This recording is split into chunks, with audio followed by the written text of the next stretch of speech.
जंग खत्म करने के लिए मुज़ाकरात की कोशिशें जारी हैं, मगर अमेरिका और इसराइल की जानिब से ईरान के अंदर बड़े पैमाने पर कार्रवाइयों का सिलसिला भी बरकरार है।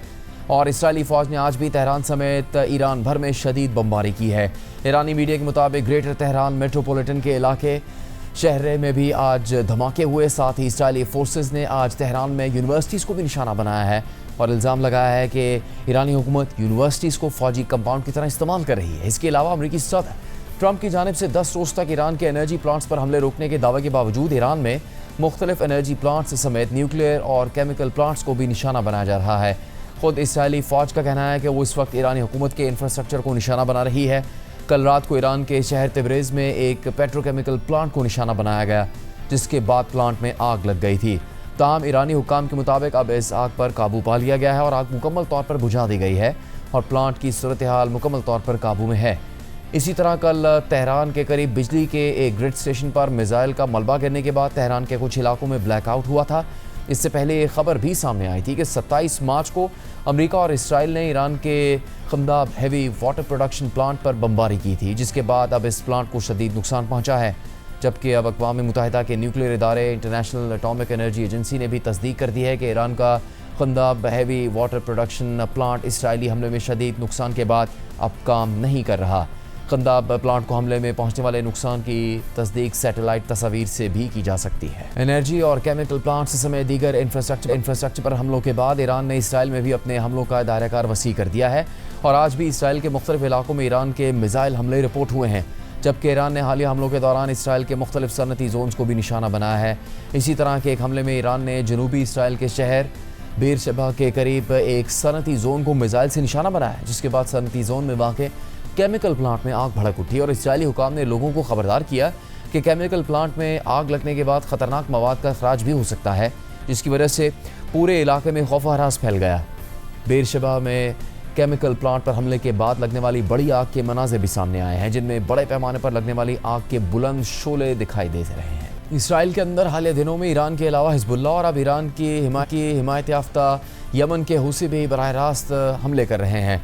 इसराइली हुकाम का कहना है कि कल हुसियों ने इसराइल के जनूबी इलाके में वाक़ एक स्ट्रेटेजिक पोर्ट सिटी एलात के करीब 2 ड्रोन मार गिराए और इसराइली हुकाम के मुताबिक ये ड्रोन हुसियों की जानिब से दागे गए थे। ऐसे में इसराइल के जनूबी इलाकों में हुसियों के हमलों के साथ साथ शुमाली इलाकों में हिजबुल्ला की जानिब से रॉकेट हमले भी किए जा रहे हैं और आज सुबह भी इसराइल के शुमाली साहिली शहर हैफा पर 5 रॉकेट दागे गए हैं। इसराइली हुकाम के मुताबिक ज़्यादातर मिसाइल्स और रॉकेट्स को इंटरसेप्ट कर लिया गया।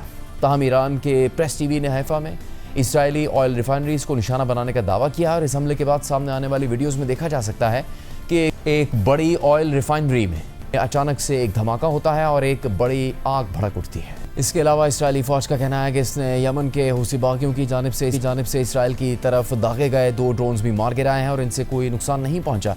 इसी तरह कल मगरबी यरूशलेम में ईरान के मिसाइल हमलों की इतला मिलने के बाद इसराइली पार्लियामेंट का इजलास भी मुअत्तल कर दिया गया था और इस दौरान सामने आने वाली वीडियोज़ में देखा जा सकता है कि इसराइल के वज़ीर कौमी सलामती बेन गविर समेत कई पार्लियामेंट के अरकान हमले के सायरन बजने के फ़ौरन बाद शेल्टर्स में पनाह ले लेते हैं। נעשה תדרוך בסוף שבוע כשהדברים הם ברורים. נא להישמע להוראות משמר הכנסת. כשנקבל הנחיות ממשמר הכנסת נפעל בהתאם.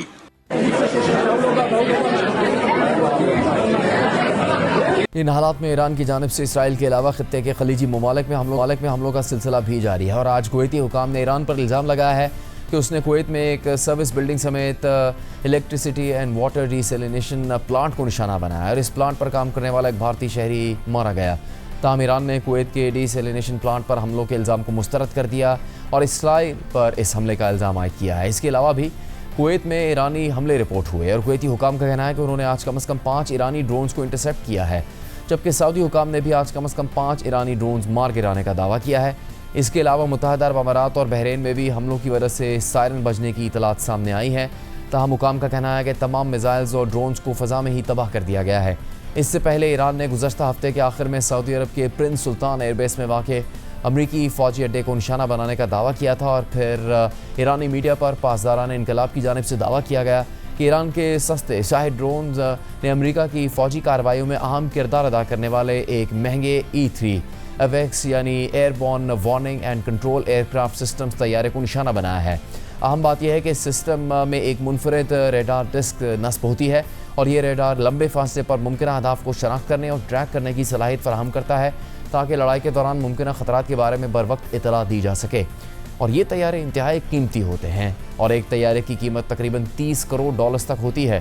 سعودی عرب کے پرنس سلطان ایئر بیس پر امریکہ کے اس E-3 اویکس طیارے کو ہونے والے نقصان کی سیٹلائٹ تصاویر کے ذریعے تصدیق بھی ہو گئی ہے، جبکہ سیٹلائٹ تصاویر میں امریکہ کے ایک ری فیولنگ طیارے KC-135 ٹینکر کو پہنچنے والے نقصان کی تصدیق بھی ہوئی ہے۔ اس کے علاوہ آج عراقی شہر بغداد میں بھی امریکی اڈے کو ایک بار پھر نشانہ بنایا گیا اور الجزیرہ کے مطابق ایک ذریعے نے بتایا کہ بغداد انٹرنیشنل ایئرپورٹ کے قریب واقع امریکہ کے وکٹری بیس کمپلیکس کو کئی بار حملوں کا نشانہ بنایا گیا۔ اس کے علاوہ لبنان میں اسرائیل کی کارروائیاں پوری شدت کے ساتھ جاری ہیں اور اب اسرائیلی وزیر اعظم نیتن یاہو نے جنوبی لبنان میں اسرائیل کے سیکیورٹی بفر زون کو مزید وسعت دینے کا اعلان کر دیا ہے، یعنی اب اسرائیلی فورسز لبنان کے اندر مزید علاقے پر قابض ہوں گی۔ تاہم لبنان میں حزب اللہ کی جانب سے اسرائیلی فورسز کے خلاف کارروائیاں بھی جاری ہیں اور آج بھی حزب اللہ نے ایک اسرائیلی فوجی کو ہلاک کر دیا۔ اس ساری صورتحال میں بڑھتی ہوئی جنگ کے خلاف اسرائیل اور امریکہ دونوں میں بڑے پیمانے پر مظاہرے ہو رہے ہیں۔ ہفتے کو تل ابیب میں سینکڑوں اسرائیلی شہری نیتن یاہو حکومت کی جنگی پالیسیوں اور مشرق وسطیٰ میں جنگ کے خلاف سڑکوں پر نکل آئے۔ مظاہرین نے صہیونیت کے خلاف پوسٹر اٹھا رکھے تھے اور وہ ایران، لبنان، مقبوضہ مغربی کنارے اور غزہ میں اسرائیل کی جنگوں کے خلاف نعرے لگا رہے تھے۔ تاہم رپورٹس کے مطابق اسرائیلی پولیس نے کچھ ہی دیر بعد مظاہرین کے خلاف کریک ڈاؤن کر کے کم از کم 18 مظاہرین کو گرفتار کر لیا۔ اسرائیل میں جنگ کے خلاف ہونے والے مظاہروں سے متعلق ترک خبر رساں ادارے TRT کی یہ رپورٹ دیکھیے۔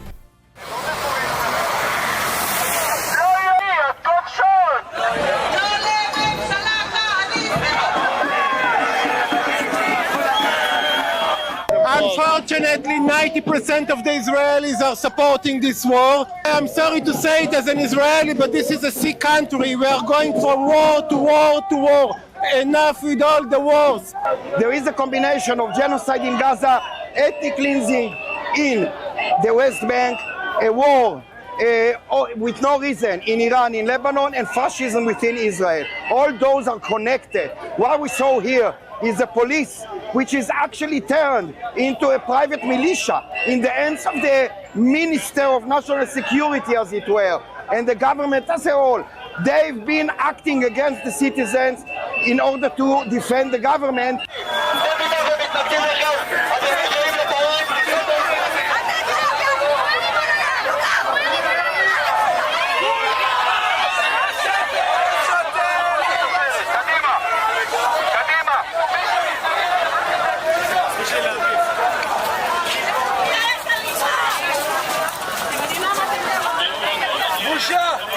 دوسری جانب امریکہ سمیت دنیا بھر میں مشرق وسطیٰ میں جاری جنگ کے خلاف بڑے مظاہرے بھی ہوئے۔ امریکہ میں صدر ٹرمپ کے خلاف نو کنگز احتجاجی مظاہرے بھی ہوئے ہیں۔ ایران جنگ کے بعد نو کنگز احتجاج پہلی دفعہ ہوا ہے جس میں امریکہ کی تمام 50 ریاستوں میں لاکھوں افراد احتجاج میں شریک ہوئے۔